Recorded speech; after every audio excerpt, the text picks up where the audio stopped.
We like to think our business decision-making process is completely rational. Unfortunately, that's a delusion. We're prone to thinking errors that are very irrational. Have you ever done the following? Didn't give up on a losing product or project because you had already invested so much into it you thought you couldn't give up. Trusted your gut to take a chance on something you were certain was going to work even though you had no evidence that it would. Trusted someone based on appearances rather than researching their credentials and ability. Kept believing something would work when the overwhelming evidence said it wouldn't. The study of behavioral finance has shown we all consistently fall for business decision-making errors.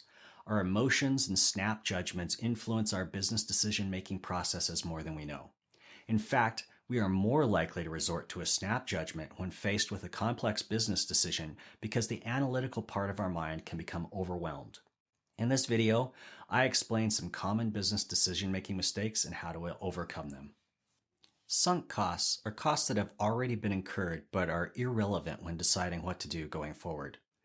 Maybe you've invested time into a project or money into an investment. You reach a point where you wonder if it's worth continuing and you think, I've put so much into this, I can't quit now. That's the sunk cost fallacy. The better question to ask is, will the cost going forward be more than the benefit? If so, then continue. If not, then try to drive the cost down or the revenue up. I once talked with a business owner who was selling their business. They wanted to sell their business to cover their investment and debt in the business. I pointed out that those numbers were irrelevant to both them and the buyers. Both needed to value the company on its expected future performance. This is an example of anchoring, which I'll explain next. Anchoring is when we start with one number and then often adjust to other numbers from that. This mistake fools even the experts. Daniel Kahneman, in his book Thinking Fast and Slow, cites studies that showed real estate agents are almost as influenced by house asking prices as business students with no real estate experience. Negotiations are where you will need to be very careful of anchoring. Some people say force the other party to make the first offer in negotiations. The power of anchoring questions that logic. The first number introduced becomes the anchor or starting point of all future negotiations. Both sides do this unconsciously. How many times have you ever heard something like this on an infomercial? How much would you pay for all this? You could pay $1,000, but today you can get it for only $49. That first number is an anchor that makes the second number look cheap. How powerful is anchoring? A completely unrelated number to the price of a negotiation could serve as the anchor. Studies have shown that introducing random numbers like telephone numbers or a social security number can influence the outcome of a decision. Kahneman also cites a study where students spun a wheel of numbers. The number selected by the wheel influenced their answer to the number of African nations in the United Nations. Beware of all numbers in a negotiation that could be the anchor that sinks you. Our minds struggle to free ourselves from the starting number to make our decision. How can we counteract the power and influence of anchoring? Let's assume the person you are negotiating with starts with an outrageous number. Kahneman lists a couple of options in Thinking Fast and Slow. Number 1, suspend the negotiation and make it clear to yourself as well as the other side that you will not continue the negotiation with that number on the table. And 2, focus your attention on arguments against the anchor. Is there a 2-word phrase that better describes how so many people become small business owners? Optimism drives motivation, but when we're unrealistic, we quickly drive to a dead end. John Knopfzinger, in his book The Psychology of Investing, cites a study where new business owners thought they had a 70% chance of success. Only 39% of those owners thought any business like theirs would succeed. Most new businesses fail. He then rhetorically asks, why do new business owners think they have nearly twice the chance of success as others? They are overconfident. Unrealistic optimism isn't limited to small business owners. Most people are optimistic. We all like to think we are better drivers than average, smarter than average, or funnier than average. While most believe this can only be true for half of us. Optimism is a powerful force that allows us to reach for opportunities and take chances. I don't want to deter you from that. The key thing is reducing unrealistic optimism. Carefully assess the objective grounds for your optimism. Crunch the numbers when making decisions. Your gut reaction and feelings of optimism must be matched with facts. You may be optimistic that you will fly, but you can't fight gravity. It's the fable of the baseball player on a hitting streak or the basketball player with the hot hand. You're certain you can detect a pattern. Statisticians have proven that these athletes have no above normal chance of continuing their streak. Our minds are constantly scanning for order in a very random world. When we detect a pattern, we think we've found insights that could make us rich. Whether it's stock patterns or sales charts, we must be very careful before believing we've found a pattern. A similar error is called the extrapolation bias.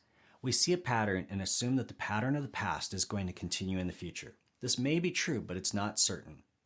I saw this all the time with business customers when I worked in banking. Rates would start rising and customers would expect continued rising rates.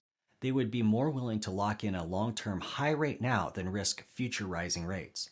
If the economy was poor, they expected future poor economic conditions. The trend might continue. Assuming so made them blind to seeing how to position themselves for when the trend reversed. One way for you to fight the power of perceived patterns is to challenge the pattern when it's based on small numbers of data points. Just a couple of bad months is not enough to declare a much larger trend. Another technique is to repeat the phrase you see so often in investment literature. Past performance does not guarantee future results. Challenge the recent pattern by remembering times in the past when that pattern reversed. Admitting the possibility of a change in the pattern will open your mind to new options. Representativeness is the belief that A is like B based on how much A resembles B, regardless of the true probability that they are actually related. We make snap judgments like this all the time. We look at a person or a place and instantly determine if it looks like a place or person we can trust or one that we can't. This may be made purely by representativeness and not by the true investigation into its trustworthiness. Let's say we meet a well-dressed person who speaks persuasively about an investment. A recent set of ads shows a well-groomed advisor guiding a couple with their investments. The couple clearly trusts the advisor. The advisor then reveals that they are a tattoo artist or some other occupation that has nothing to do with investments. We are then shown a picture of the advisor before the makeup people groomed them to look like an advisor. The before picture showed someone you wouldn't have easily trusted with your investments. How do we make a clear-minded decision to invest our company's scarce cash? Write down all the pros and cons of the investment.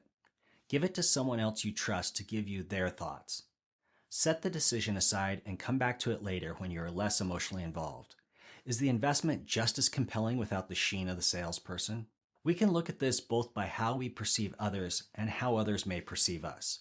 For better or worse, your customers make the same representative snap judgments about you. Style matters. We have the tendency to think something is more expected or common when it's easier to think of examples.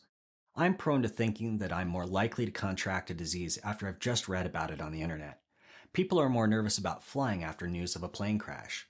The availability bias proves the adage that we are what we think we are.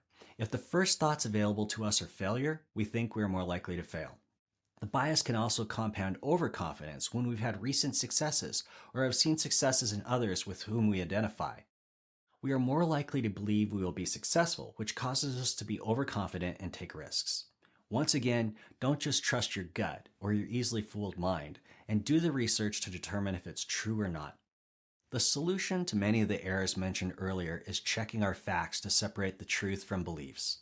Sadly, even our minds thwart our efforts to find the truth. We are selective in the facts we accept as truth. We select the facts that confirm what we already believe.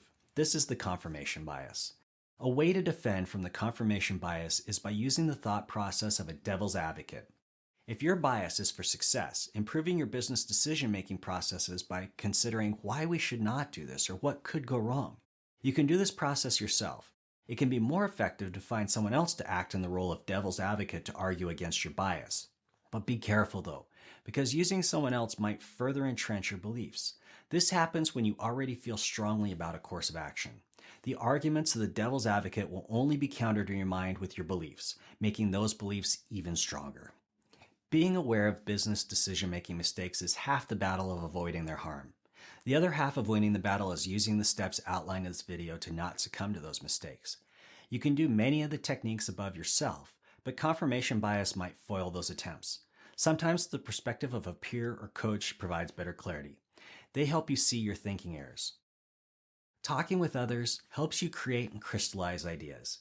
It may cause you to use other parts of your brain than when you are just thinking about the decision. Introduces viewpoints of people that aren't as emotionally involved with the decision. Allows someone who may have more experience to guide you. Brings in fresh minds. Decision making is tough work, and you may be so tired from the process that you aren't thinking your best. If you would like a business coach or consultant to help you, check out my coaching services at cfoperspective.com. So many people are blind to these thinking errors. Now you are more aware of them and know how to overcome them. I hope this clarity leads to successful decisions for you, and I wish you well.